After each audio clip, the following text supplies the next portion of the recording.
Welcome to the series on understanding your loan options. Buying a house is a really complex decision. A lot of decisions have to be made. You need to understand the process. You are working with a lot of players.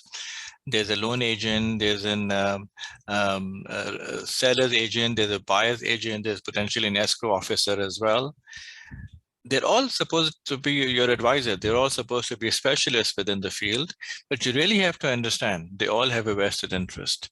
They're all there in the deal, trying to make sure that you don't fall through, that you're able to complete all the documentation, and that they're able to close, and only then they make their money.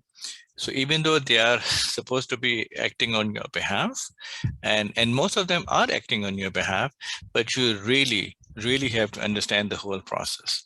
So this short lecture hopefully tries to give you all the basics. So it tries to make you understand what options you have, what are the choices, and how you would go through them. It's very quick, very short. You can download the presentation and view it again at your convenience, and we hope you find it beneficial. So let's go ahead and get started. It's clearly your money, right? I mean, you're the one who's buying the house. You're the one who's refinancing the loan. There's a major decision. A lot of thought has to go into it, but you need to understand it's your process. You're the one in charge. You need to take the lead. Don't let them take the lead. You should be the one driving this process.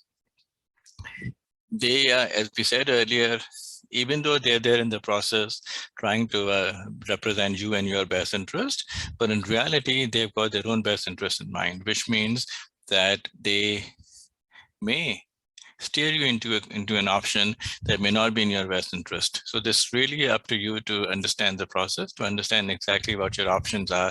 Ask them all the right questions, put them on the spot, get them to explain to you what the recommendations are and why they would benefit you. Remember, a simple error. Let's say they're able to give you a loan for 3.25%, and they could have given you a loan for 3.125%. So that simple 1/8% change can lead to a dramatic difference in your total loan payment. And in just a few moments, we'll show you a calculator where you can see this in action. A very tiny, very simple, either an error or a miscalculation can dramatically change the things for you. You really have to understand the process. You are the one in control. It's your money. Take charge. So in this series, we'll be talking about